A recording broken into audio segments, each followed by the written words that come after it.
Sa pusod ng isang malawak na bukirin, nakatayo ang isang payak na bahay kubo. Dito naninirahan si Aling Daria, isang babaeng magbubukid na mag-isang namumuhay matapos pumanaw ang kanyang mga magulang. Ang kanyang lupain ay nakatanim ng palay, gulay at kalapit ay niyogan. Samantalang ang paligid ay napapalibutan ng masukal na kagubatan at bundok na madalas pagtaguan ng iba't ibang nilalang. Tahimik ang kanyang mga araw. Kumigising siya bago pa sumikat ang araw upang diligin ang kanyang mga tanim at magtanim ng bagong butil. Sa gabi na may naglalagay siya ng lampara sa gilid ng bintana, nagdarasal at umaasang hindi siya guluhin ng mga halimaw o engkanto na madalas ikinukwento ng matatanda. Isang gabing madilim at makulimlim, nakarinig siya ng malalakas na yabag sa labas. Sa unay inakala niyang baka kalabaw lang na nakawala, ngunit nang mas lumapit, ramdam niya ang bigat ng bawat hakbang. Tumigil siya sa pagbuburda ng banig at dahan-dahang lumapit sa pinto. "Magandang gabi po," wika ng isang tinig na paos ngunit may halong paggalang. Pagbukas ni Daria ng pinto, tumambad sa kanya ang dalawang nilalang na hindi karaniwan, isang mag-asawa na tikbalang. Mataas ang kanilang tindig, ulo ng kabayo ngunit anyong tao ang katawan. May dala silang supot na parang naglalaman ng mga bungang kahoy. "Huwag kang matakot, Ginang," wika ng lalaking tikbalang. "Kami naglalakbay mula sa kabundukan at wala kaming matutuluyan ngayong gabi. Maaari ba kaming makituloy sa iyong kubo?" Kumalabog ang dibdib ni Daria. Alam niyang delikado ang pakikisalamuha sa mga nilalang ng gubat. Subalit ramdam niyang hindi masama ang kalooban ng dalawa. Nakita rin niya ang babae, tikbalang din, na may mga matang tila nanlulumong pagod. "Kung gayon, pumasok kayo," alok ni Daria, bagamat may kaba sa tinig. Pumasok ang mag-asawang tikbalang, umupo sa gilid ng sahig na kawayan at nagpasalamat. Ipinagtimpla sila ni Daria ng salabat. Sa loob ng kubo, tila nagsanib ang dalawang mundo, ang karaniwang buhay ng isang simpleng magbubukid at ang mahiwagang presensya ng mga nilalang mula sa kabundukan. Ngunit sa labas ng kubo, ang kagubatan ay tila nagbabantay. May mga matang nakamasid sa kanila. Ang pagkakatuloy ng mag-asawang tikbalang sa kubo ni Daria ay simula ng isang kasunduang magdadala ng kabutihan o kaya'y kapahamakan, hindi lamang sa kanya kundi sa buong bukid na kanyang pinaninirahan.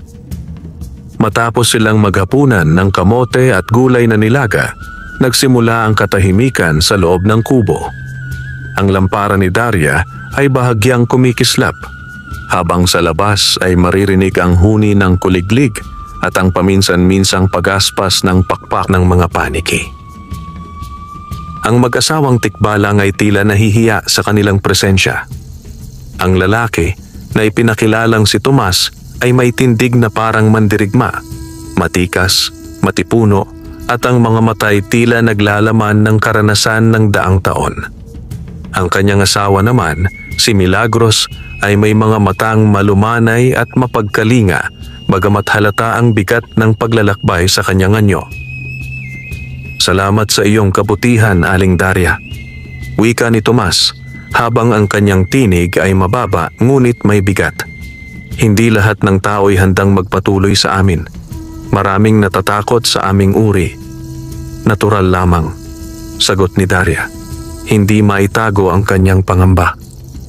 Ang sabi ng matatanda, kapag nakasalubong ang tikbalang sa gubat, maaari kang iligaw at hindi na makabalik.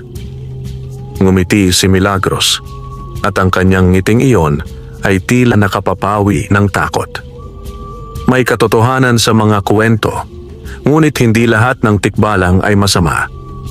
Ang mga salaysay ng tao ay madalas pinapalala ng takot. Kami ni Tomas ay naghahanap lamang ng ligtas na mapagtataguan. Nagkibit balikat si Daria. Hindi niya lubos maisip kung bakit dalawang makapangyarihang nilalang ang kakailanganing magtago. Ngunit bago pa man siya makapagtanong, nagpatuloy si Tomas.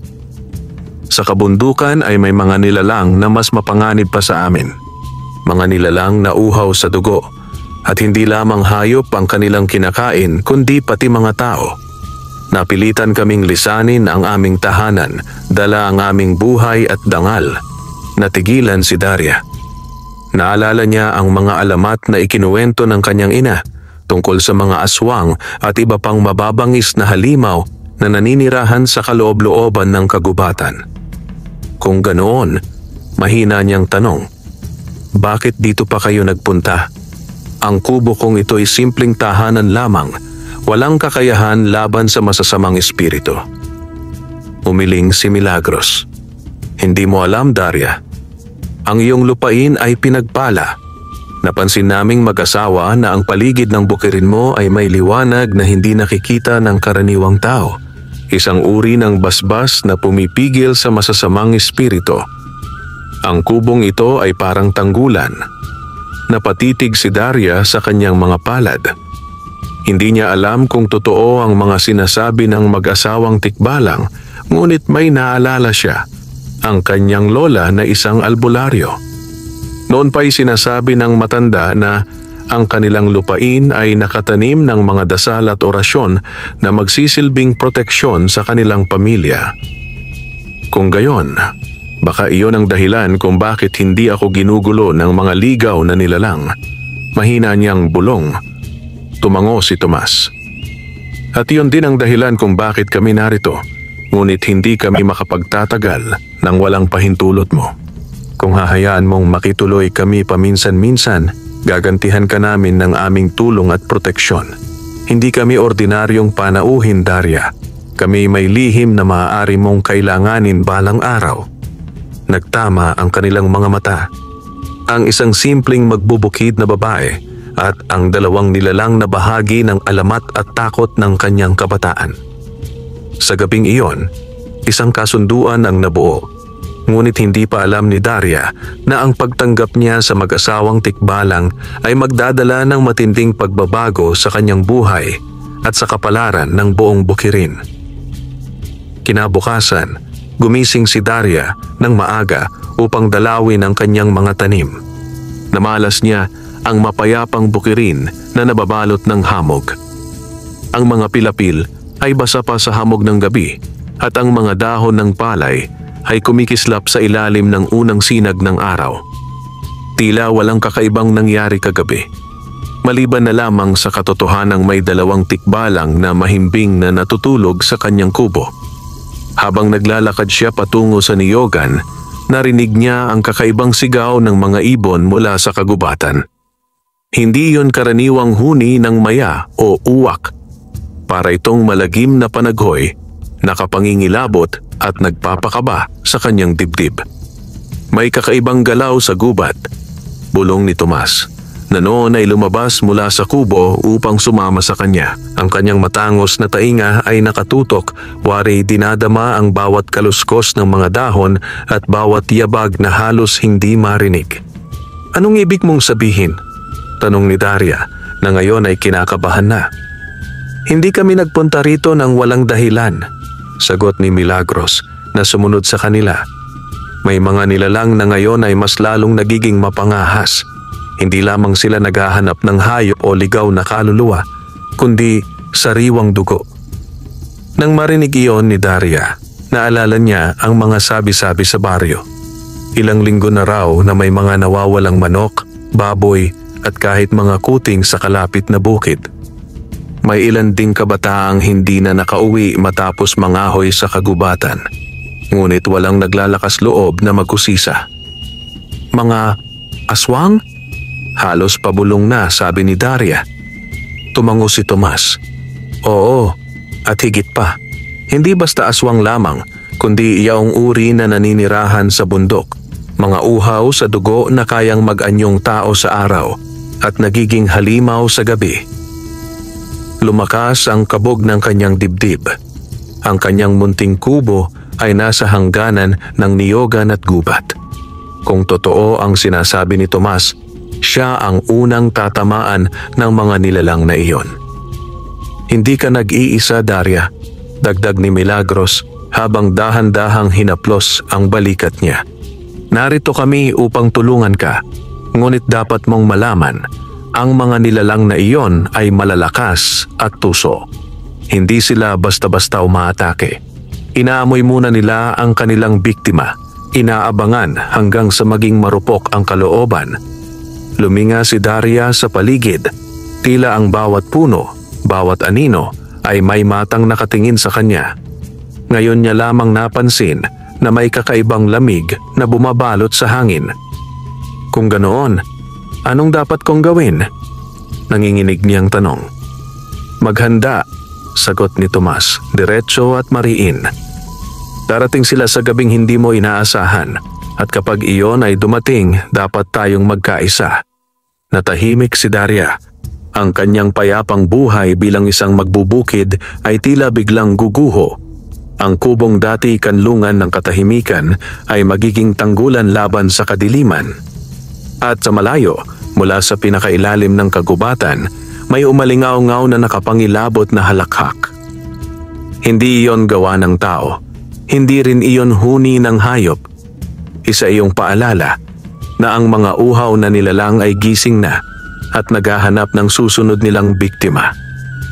Kinagabihan, muling nagtipon sina Daria, Tomas at Milagros sa loob ng kubo. Nakalagay sa gitna ang isang maliit na lamparang degas na bahagyang nagbibigay liwanag, ngunit ang paligid ng kanilang tahanan ay nalulukob ng dilim. Sa kabila ng katahimikan, dama ng lahat ang mabigat na presensya mula sa kagubatan. Habang kumakain ng nilagang gabi, napansin ni Daria na may kakaibang pakiramdam sa kanyang dibdib. Hindi lamang ito takot, kundi isang uri ng pagtitiwala na unti-unting nabubuo para sa mag-asawang tikbalang. Sa kabila ng kanilang kakaibang anyo, hindi sila nagpapakita ng kahit anong masamang hangarin. Daria, basag ni Tomas sa katahimikan. Nais naming maging tapat sa iyo. Hindi lamang kami basta tumakas mula sa kagubatan. May hinahabol din sa amin.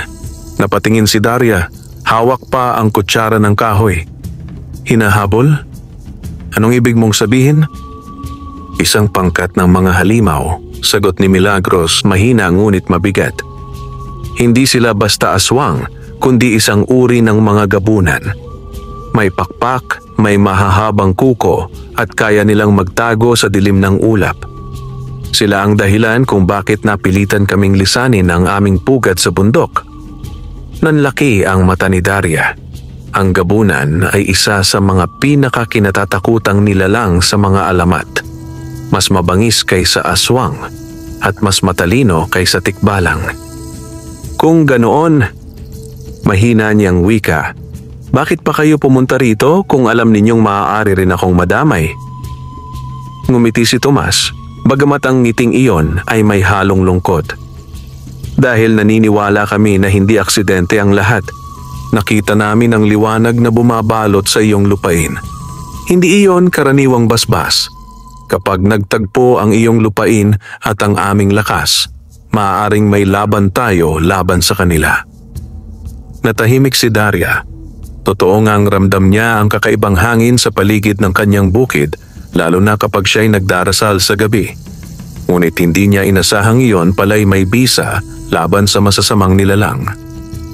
Kung gayon, tanong niya, paano ko malalaman na mapagkakatiwalaan ko kayo? Umiling si Milagros at tumayo. Dahan-dahan niyang inilabas mula sa kanyang supot ang isang maliit na kahoy na inukit na parang krus, ngunit may hugis ng kabayo sa tuktok. Inilagay niya ito sa harap ni Daria.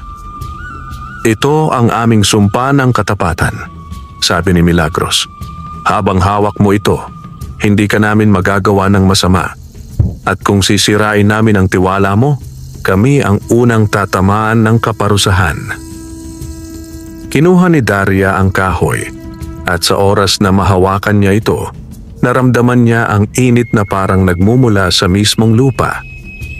Tila ba kumukonekta ang kanyang pagkatao sa mga ugat ng bundok at gubat. Sa gabing iyon, hindi lang pagkakaibigan ang nasubok, kundi isang kasunduang higit pa sa salita. Si Daria, isang simpleng magbubukid, at ang mag-asawang Tikbalang ay nagpasya na magtulungan laban sa banta ng mga halimaw. Ngunit habang sila'y nag-uusap, mula sa malayo ay may mga matang kumikislap sa dilim. Ang mga gabunan, uhaw at gutom ay nagsisimula ng magtipon, hinihintay ang tamang oras upang salakayin ang kanilang bagong natuklasang biktima. Kinabukasan, tila mas mabigat ang hangin sa paligid ng bukirin. Hindi kasing sigla ng dati ang mga palay. Ang kanilang mga dahon ay waring nakayuko, parang may alam na sila sa paparating na unos. Kahit ang mga ibon ay bihirang makita at ang mga kuliglig na karaniwang nag-iingay tuwing umaga ay tahimik. Habang nagdidilig si Daria ng mga tanim, naramdaman niya ang pagdating ni Tomas at Milagros mula sa kubo. Ang mga mata ng Tikbalang ay tila laging nagmamasid, waring handa sa anumang panganib. Ngayong gabi, wika ni Tomas na nakatingin sa direksyon ng bundok. Darating sila. Nararamdaman ko ang kanilang amoy. Darating? Gulat na tanong ni Daria, napakapit sa tabo ng tubig. Sino? Isa sa mga pinuno ng mga gabunan. Sagot ni Milagros na may malamlam na tinig. Sila'y hindi basta umaatake. Una nilang susubukan ang lakas ng kanilang biktima. At nakasisiguro akong ikaw, Daria, ang pakay nila. Hindi para kainin, kundi para sirain ang basbas ng lupain mong ito. Lumakas ang kaba sa dibdib ng magsasaka. Hindi niya inakalang magiging sentro siya ng isang labanan sa pagitan ng mga nilalang ng dilim. Ngunit naalala niya ang kahoy na ibinigay sa kanya ni Milagros, ang sumpa ng katapatan. Hawak-hawak niya iyon, pinapahid sa kanyang palad para humugot ng tapang. Pagsapit ng gabi, bumalot ang makapal na ulap sa paligid ng gubat. Ang buwan ay halos hindi makita, natatakpan ng tila usok na itim. Sa loob ng kubo, nagsindi sila ng maraming lampara at nagsabit ng mga tuyong dahon at halamang inirekomenda ni Milagros bilang panangga. Bigla, may umalingaw-ngaw na matinis na sigaw mula sa kagubatan. Sumunod ang malalakas na hampas ng pakpak na parang dambuhalang paniki ang lumilipad. Gumalaw ang mga sanga ng puno at isang nilalang ang bumaba mula sa dilim. Ito'y isang gabunan. Mahaba ang mga kuko, nanlilisik ang mga mata at ang katawan ay payat ngunit matikas, balot ng makintab na balahibo na kumikislap sa ilalim ng lampara. Ang kanyang pakpak ay singlapad ng 2 tao at bawat galaw ay nagiiwan ng malagim na ugong. Magandang gabi mga panauhin, garalgal na sabi ng gabunan. Ang boses ay parang 2 tinig na nagsasalubong. Kay tagal naming hinintay ang gabing ito. Sa wakas, nakita ko na ang lupang pinagpala at ang babaeng tagapag-ingat nito. Napalunok si Daria, halos manlamig ang kanyang buong katawan. Ngunit bago pa siya makasagot, humakbang si Tomas pasulong. Hindi ka makakalapit, halimaw, maring wika ng Tikbalang. Habang nandito kami, hindi mo masasaktan si Daria. Umalingaw-ngaw ang halakhak ng gabunan, malalim at nakapanlulumong. Tikbalang, anito, matagal na tayong magkaaway. Ngayon, hindi lamang ang iyong buhay ang kukunin ko, kundi pati ang basbas na pinoprotektahan mo. Sumugod ang gabunan, mabilis na parang kidlat. Tumalbog si Tomas, humampas gamit ang kanyang malalakas na paa at nabangga nila ang isa't isa sa ere. Ang lupa ay umuga sa bigat ng kanilang salpukan. Si Milagros naman ay mabilis na naglatag ng mga dahon sa paligid ng kubo, bumubuo ng bilog na tila may liwanag na hindi nakikita ng mata ngunit ramdam ng puso ni Daria. Daria, wika ni Milagros, hawakan mo ang kahoy at ipanalangin mo ang lupain. Ikaw ang susi. Ginawa ni Daria ang sinabi. Mahigpit niyang hinawakan ang kahoy na krus na hugis kabayo at nagsimulang bulongin ang mga dasal na itinuro ng kanyang lola noon pa man. Habang ginagawa niya ito, naramdaman niya ang init na dumadaloy mula sa lupa, umaakyat sa kanyang mga paa at pumapasok sa kanyang puso. Ngunit ang gabunan ay hindi patitinag. Sa bawat hampas ng kanyang pakpak, unti-unting nawawasak ang proteksyon ng kubo. Ang labanan ay nagsisimula pa lamang, ngunit malinaw na ang halimaw na ito ay hindi basta-basta matatalo.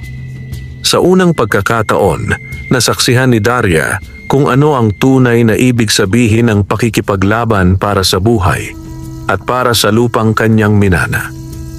Nanginginig ang kubo sa bawat hampas ng pakpak ng gabunan. Ang hangin ay dumadagundong at ang mga anino mula sa lamparay nagsasayawan sa dingding na kawayan. Nakatikit si Daria sa sahig. Mahigpit ang hawak sa kahoy na inukit ni Milagros. Tila ito'y nagiging mainit na para bang humihinga at may sariling kaluluwa. "Daria!" sigaw ni Tomas habang nakikipagbuno sa gabunan sa gitna ng bakuran. "Idugtong mo ang iyong dasal sa aking lakas." Hindi alam ng babae kung paano iyon gagawin, ngunit pinilit niyang ituon ang isip. Isinara niya ang kanyang mga mata. Inalala ang mga dasal na paulit-ulit na itinuro ng kanyang lola, mga dasal na nakatanim sa bawat hibla ng kanyang pagkatao. Habang binibigkas niya iyon, unti-unting lumiwanag ang lupa sa paligid at mula sa sahig ng kubo ay umakyat ang manipis na sinag na tila apoy na ginto. Samantala, si Milagros ay naglatag ng mga halamang panangga sa 4 na sulok ng bakuran. Bawat dahon na kanyang inilalapag ay nagliliyab ng bughaw na apoy na hindi nanununog ngunit nagbabantay. "Hindi tayo magtatagumpay kung kanya-kanyang lakas lamang," bulong niya. "Dapat tayong magsanib." Nakita ni Daria na ang dasal niya ay umaabot kay Tomas. Sa bawat hampas ng kanyang malalakas na paa, tila may dagdag na bigat at liwanag ang tumatama sa katawan ng gabunan.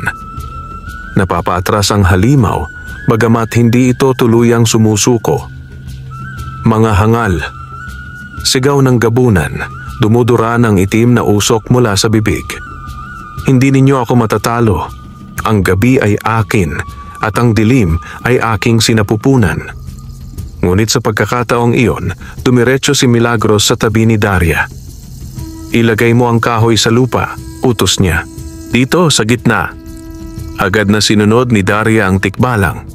Pagkabigkas niya ng huling dasal, inilapag niya ang kahoy sa gitna ng sahig ng kubo. Bigla itong nagliwanag ng ubod ng tindi na para bang sinilaban ng araw sa gitna ng gabi. Sa liwanag na iyon, naramdaman ni Tomas ang kakaibang lakas. Umangat siya mula sa lupa at sa isang matinding sipa, tinamaan niya ang gabunan sa dibdib. Umalingaw-ngaw ang sigaw ng halimaw habang tinatamaan ng apoy na ginto ang kanyang katawan. "Hindi pa tayo tapos!" Bulalas ng gabunan, ngunit ang kanyang tinig ay nanginginig na. Mula sa liwanag ng kahoy, lumitaw ang tila mga ugat ng puno. Mga sinag na umaabot mula sa sahig patungo sa katawan ni Daria, Tomas at Milagros. Para silang pinag-isa ng isang hindi nakikitang tanikala. Ngayon mo mararanasan ang lakas ng lupa, ng tao at ng tikbalang. Sabay-sabay na bulalas ng tatlo, bagamat hindi nila alam kung paano naging iisa ang kanilang tinig. Sumiklab ang liwanag at ang gabunan ay natabunan ng apoy na nagmumula sa kanilang pinagsanib na lakas.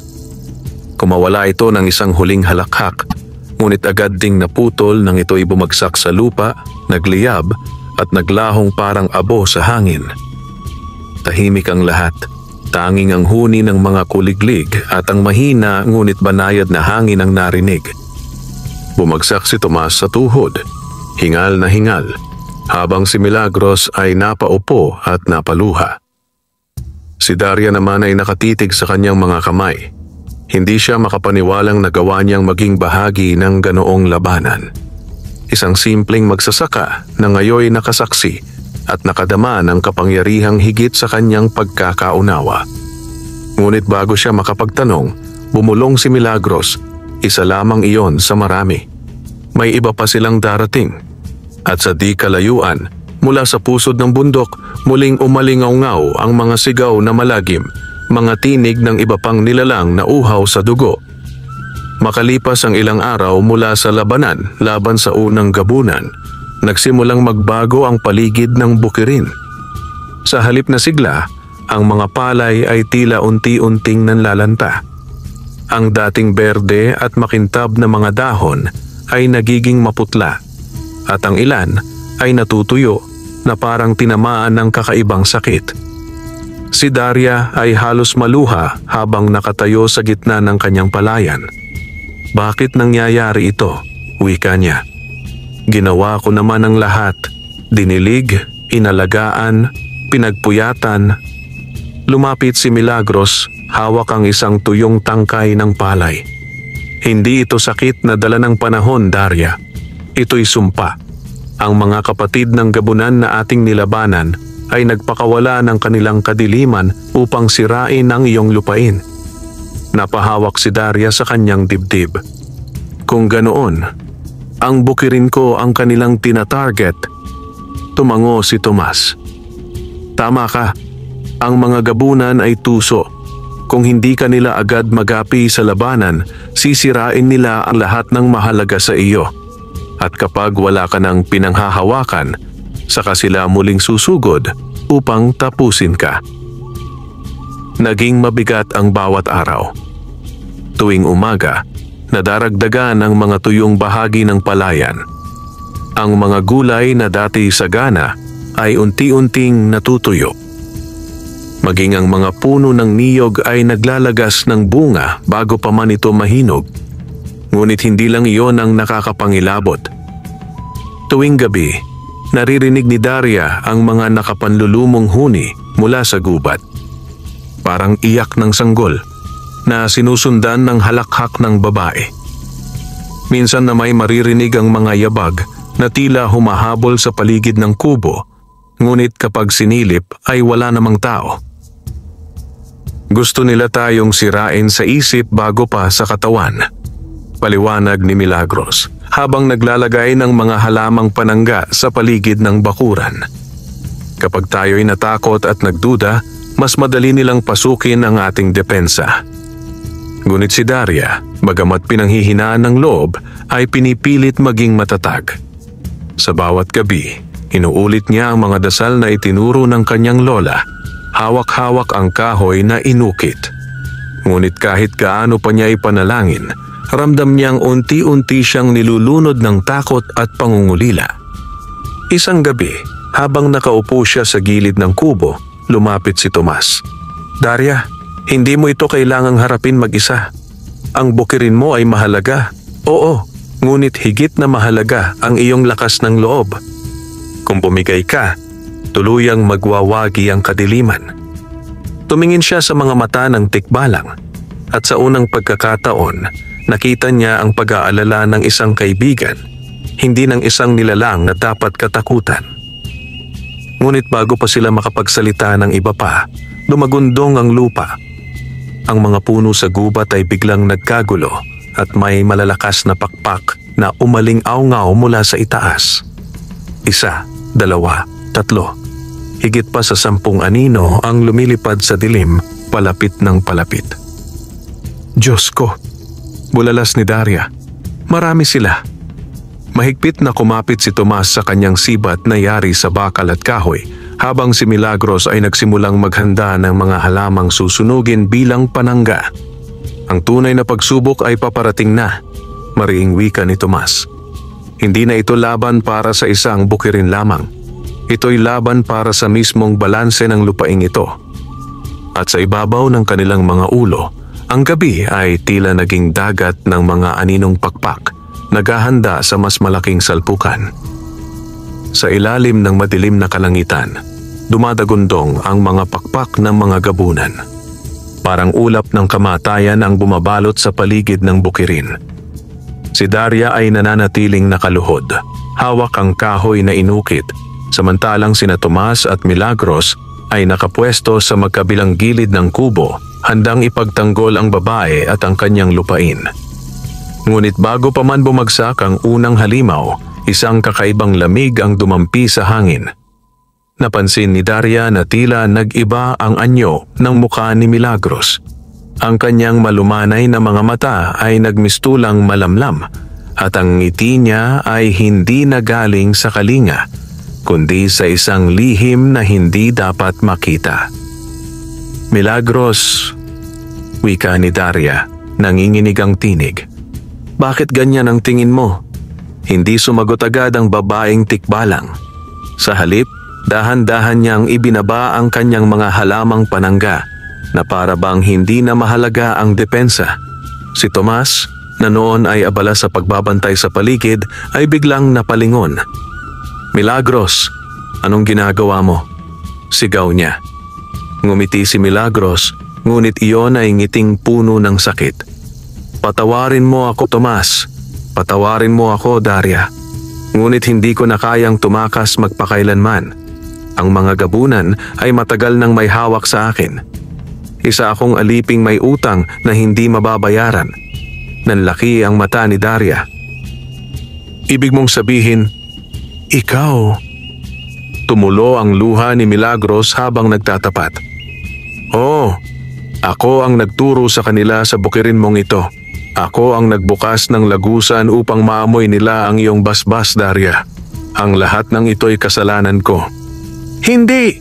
Sigaw ni Tomas, halos mabaliw sa narinig. Pinagkatiwalaan ka natin, Milagros. Pati ako. Asawa mo. Umiling si Milagros, humahagulhol. Ginawa ko yon para sa iyo. Dahil alam kong kapag nakipaglaban tayo, hindi tayo magtatagal. Pinangakuan nila ako na ililigtas ka kung ako'y susunod. Ngunit ngayon, nakikita ko na kasinungalingan lamang yon. Habang nagaganap ang pagtatalo, biglang bumagsak ang 3 gabunan mula sa langit tumiretso sa bakuran. Mabilis na sumugod si Tomas upang salubungin sila, ngunit ramdam niyang mahina siya. Ang pagtataksil ng kanyang asawa'y tila nagbawas ng kanyang lakas. Milagros! Sigaw ni Daria, umaasa pang babawiin nito ang kanyang ginawa.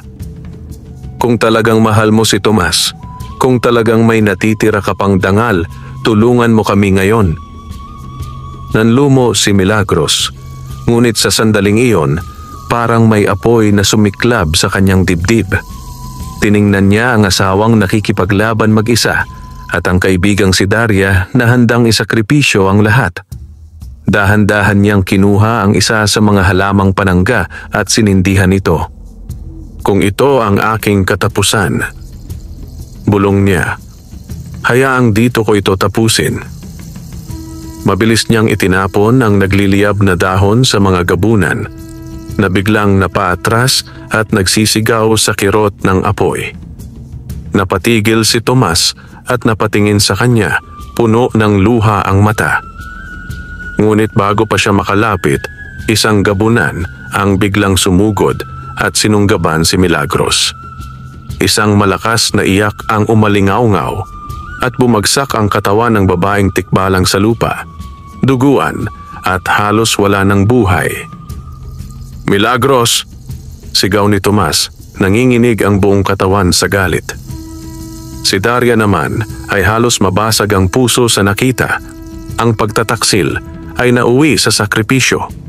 At ngayon, ang mag-asawang tikbalang ay tuluyang nailantad, hindi lamang bilang mga panauhin, kundi bilang mga nilalang na may dalang bigat ng kanilang nakaraan. Sa gabing iyon, habang bumabaha ng dugo at apoy sa bukirin, napagtanto ni Daria na ang tunay na laban ay hindi lamang laban sa mga halimaw ng dilim, kundi laban din sa kasalanan, pagtataksil at kapatawaran. Umalingaw-ngaw ang iyak ni Tomas habang yakap-yakap ang duguang katawan ni Milagros. Ang mga gabunan ay paikot-ikot sa himpapawid. Ang kanilang halakhak ay parang mga palaso na tumatama sa puso ni Daria. Ang kubo'y halos mabuwal sa lakas ng hangin at hampas ng kanilang pakpak. Wala nang oras para lumuha.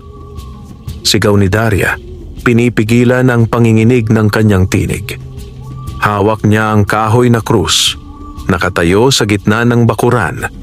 Kung hindi tayo lalaban ngayon, kapwa tayong mawawala.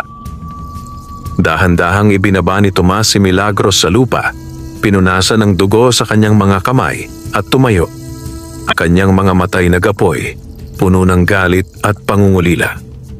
Kung ito ang gusto ninyo, sigaw niya sa mga gabunan, makukuha ninyo ang apoy ng tikbalang.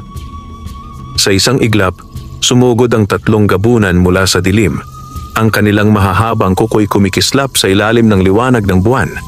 Sinalubong sila ni Tomas ng malalakas na sipa at hampas ng kanyang mga kamay, na bawat tamay nagbabasag ng mga buto at nagpaawas ng itim na dugo mula sa kanilang katawan. Ngunit marami sila. Sa bawat matumba, 2 pang gabunan ang bumababa mula sa himpapawid. Parang walang katapusan ang kanilang bilang. "Daria!" sigaw ni Tomas habang nakikipagbuno. "Ituon mo ang iyong dasal. Ang iyong lupa ang siyang tanging sandata na hindi nila kayang talunin." Tumindig si Daria sa gitna ng palayan, itinaas ang kahoy na hawak at nagsimulang bulungin ang matandang orasyon ng kanyang lola. Habang binibigkas niya ito, unti-unting gumalaw ang lupa. Ang mga tuyong palay ay muling nagkaroon ng sigla at ang mga ugat nito'y umusbong, yumakap at tumiklop upang maging panangga laban sa mga halimaw. Mula sa kalangitan, isang gabunan ang sumugod pababa. Nakabukas ang malalaking pakpak, ngunit bago pa siya makadapo kay Daria, sumiklab ang lupa at umangat ang mga ugat ng palay, binalot ang nilalang at sinunog ito ng apoy na ginto hanggang sa maging abo. Hindi maaari!" sigaw ng isang gabunan. "Paanong kaya niyang palakasin ang lupa?" "Dahil pinagpala siya," sagot ni Tomas, sabay hampas ng kanyang paa sa dibdib ng isa pang halimaw, dahilan upang ito'y bumagsak at mabasag ang pakpak. Sa kalagitnaan ng laban, biglang nagbukas ang langit. Mula sa ulap ay lumabas ang pinakamalaki at pinakamatandang gabunan, ang kanilang pinuno. Ang kanyang katawan ay halos kasing laki ng 3 kalabaw. Ang mga pakpak ay sumasakop sa buong bukirin at ang kanyang mga matay pulang-pula, nagliliyab na parang nagmumula sa mismong apoy ng impyerno. "Tao, tikbalang, ang laban na ito'y wala kayong panalo." Dumagundong ang kanyang tinig. "Ako si Guban, hari ng mga gabunan. Ang lupang ito'y magiging amin at ang dugo ninyong lahat ang magiging halimuyak ng aming gabi." Nanginginig ang buong katawan ni Daria, ngunit hindi siya umatras. Sa halip, pinikit niya ang kanyang mga mata at patuloy na nagdasal. Ang kanyang mga salita ay unti-unting naging malakas, parang tinig ng daan-daang henerasyon ng kanyang angkan. "Tomas!" sigaw niya. "Hawakan mo ang kahoy." Sumunod ang tikbalang. Sa oras na mahawakan nila ito ng sabay, nagliwanag ang paligid na parang sumikat ang araw sa kalagitnaan ng gabi. Ang kubo, ang palayan, ang buong bukirin, lahat ay nabalot ng gintong liwanag. Sumugod si Guban, ang kanyang mga pakpak ay parang unos na handang pumatay. Ngunit bago siya makadapo, sinalubong siya ng liwanag na galing sa pinag-isang lakas ni Daria at Tomas. Tumama ito sa kanyang dibdib at narinig nila ang malakas na sigaw ng halimaw na yumanig sa buong bundok. Ngunit hindi pa siya natatalo. Ang kanyang katawan ay sugatan, ngunit ang kanyang galit ay mas naglalagablab. At sa puntong iyon, napagtanto ni Daria at Tomas, ang huling laban ay hindi pa nag-uumpisa. Umugong ang buong kagubatan sa hampas ng pakpak ni Guban, hari ng mga gabunan. Ang kanyang anino'y bumalot sa buong bukirin at kahit ang buwan ay tila naglaho sa likod ng kanyang malalapad na pakpak. Si Daria at Tomas ay nakatayo sa gitna ng bakuran, hawak-hawak ang kahoy na inukit. Ang liwanag nito ay kumikislap na parang apoy ng araw. "Hindi kayo makakatakas," dumagundong na tinig ni Guban, halos yumanig ang lupa. "Ang inyong dugo ay magiging sumpa ng lupang ito at ang basbas na pinangangalagaan ninyo ay magiging pagkain ng kadiliman." Ngunit sa halip na matakot, humakbang si Daria pasulong. Ang kanyang mga matay puno ng tapang at ang kanyang tinig ay naging matatag. Hindi mo makukuha ang lupang ito. Ito'y lupa ng aking mga ninuno, pinaghirapan ng pawis at dugo ng mga magsasaka. Hindi ito kailanman lilingon sa dilim. Sumigaw si Tomas, sabay hampas ng kanyang paa sa lupa. Mula roon ay sumibol ang apoy na kulay bughaw, bumabalot sa kanyang buong katawan. Ang dating tikbalang na kaibigan ay ngayoy nagmistulang halimaw ng liwanag, isang mandirigmang mula sa alamat. Sa isang iglap, sumugod si Guban, nakabuka ang bibig, handang lamunin sila. Ngunit sinalubong siya ni Tomas, isang malakas na sipa ang tumama sa kanyang panga, dahilan upang gumulong ang halimaw sa gitna ng palayan. "Daria!" sigaw ni Tomas. "Ituon mo ang lahat ng iyong dasal sa kahoy. Ikaw ang sisindihan ng apoy na magtatapos dito." Ginawa ni Daria ang sinabi. Pumikit siya at buong puso niyang inalay ang panalangin, hindi lamang para sa kanyang sarili, kundi para sa lupain, sa mga magsasakang tulad niya, at maging kay Milagros na nagbuwis ng buhay. Habang ginagawa niya ito, ang kahoy ay nagliwanag ng ubod ng tindi, at sa isang iglap, ang liwanag ay nagmistulang isang haligi ng apoy na tumagos sa langit. "Hindi! Hindi maaari!" sigaw ni Guban habang sinusubukang lumapit. Ngunit bawat hakbang niya'y natatabunan ng liwanag, sinusunog ang kanyang mga pakpak at balat. "Ngayon, Tomas!" sigaw ni Daria. Tumalon ang tikbalang, hawak ang kahoy na naglalagablab sa liwanag, at buong lakas na itinusok ito sa dibdib ni Guban. Umalingaw-ngaw ang isang sigaw na yumanig sa buong bundok. Ang katawan ng hari ng mga gabunan ay nagliyab, naging abo at naglaho sa hangin. Kasabay nito, ang mga gabunan na natira sa paligid ay nagsisigawan at nagsitakas, para bang nawala ang kanilang kapangyarihan. Ang gabi ay muling naging tahimik, at ang liwanag ng buwan ay muling sumilay sa kalangitan. Pagod na pagod si Tomas, bumagsak sa tuhod.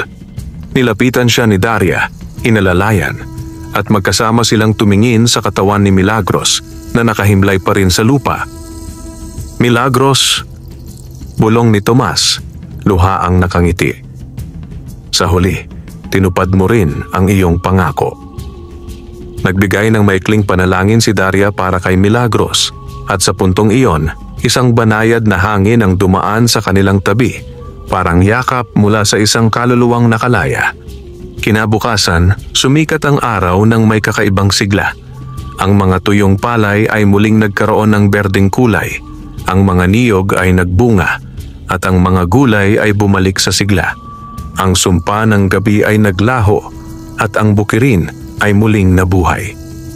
Nakatayo si Daria sa gitna ng kanyang palayan, kasama si Tomas. Ang tikbalang ay tumingin sa kanya, at sa kabila ng lungkot ng kanyang pagkawala, may bagong apoy sa kanyang mga mata. "Mula ngayon, Daria," sabi niya, "hindi ka na nag-iisa. Ang lupaing ito ay may basbas, ngunit higit pa roon. Ikaw ang tagapag-ingat ng liwanag na hindi kailanman magagapi ng dilim." At sa bagong umagang iyon, nagsimula ang panibagong yugto ng kanilang buhay. Ang babae at ang tikbalang ay nagbuklod ng kanilang kapalaran, hindi bilang magkaibang nilalang, kundi bilang mga magkaibigan at tagapagtanggol ng isang lupang pinagpala. Lumipas ang mga buwan matapos ang matinding laban sa gabi ng mga gabunan. Sa tulong ng ulan at araw, muling namulaklak ang bukirin ni Daria. Ang mga palay ay naging gintong-ginto, mas makapal at mas sagana kaysa dati. Ang niyogan ay nagbunga ng marami, at ang mga gulay ay lumago ng masigla. Ang dating lupang binabalot ng takot ay ngayoy naging paraiso ng kasaganaan. Ngunit higit pa sa ani ang naging bunga ng kanilang sakripisyo. Ang katahimikan ay bumalik sa paligid ng bundok at kagubatan. Ang mga hayop ay muling gumala ng malaya, at ang mga huni ng ibon ay nagsilbing awit ng bagong umaga. Si Daria ay patuloy na namuhay bilang isang simpleng magsasaka, ngunit ang kanyang pangalan ay kumalat sa mga karatig baryo. Tinawag siyang tagapag-ingat ng basbas, ang babaeng nakipagtulungan sa tikbalang upang talunin ang mga halimaw ng dilim. Ang mga taong dating nag-aalangan sa kanya ay nagsimulang magbigay galang, humihingi ng kanyang payo at dasal para sa kanilang sariling lupain. Si Tomas naman ay nanatili sa tabi niya. Bagamat sugatan ang kanyang puso sa pagkawala ni Milagros, natagpuan niya ang bagong layunin sa piling ni Daria. Sa bawat gabi, siya ang nagbabantay sa paligid ng bukirin at sa bawat araw, tinutulungan niya si Daria sa mga gawain sa bukid. Unti-unti, ang dating tikbalang na itinuturing na nilalang ng takot ay naging bahagi ng pamayanan, isang kaibigang handang magsakripisyo para sa tao. At tuwing sumasapit ang anihan, laging inaalala ni Daria si Milagros. Sa gitna ng mga bunton ng gintong palay, nagdarasal siya para sa kaluluwa ng babaeng nagbayad ng buhay upang maitama ang kanyang pagkakamali. Sa bawat ihip ng hangin na dumadaan sa kanyang buhok, dama niya ang presensya ni Milagros, malaya, payapa at nakangiti mula sa dikitang daigdig. Minsan, sa ilalim ng liwanag ng buwan, umuupo si Daria sa harap ng kanyang kubo, nakatingin sa bituin. Kasama si Tomas, pinagmamasdan niya ang tahimik na kagubatan na minsang naging larangan ng kanilang labanan. Atin nang naipagtanggol ang lupain, wika ni Daria. Ngunit higit pa riyan, natutunan kong ang tapang ay hindi lamang laban ng katawan, kundi ng puso at kaluluwa. Tumango si Tomas, nakangiti. At natutunan ko na kahit kami, mga nilalang mula sa alamat, ay may puwang sa mundong ito, kung may taong tatanggap at magtitiwala. At sa katahimikan ng gabi, sabay nilang narinig ang huni ng mga kuliglig at ang banayad na ihip ng hangin. Isang paalala na sa kabila ng kadiliman, laging may umagang darating, at sa bagong umagang iyon, sila ang magbabantay, sila ang mag-iingat, at sila ang magpapatuloy ng liwanag. Wakas.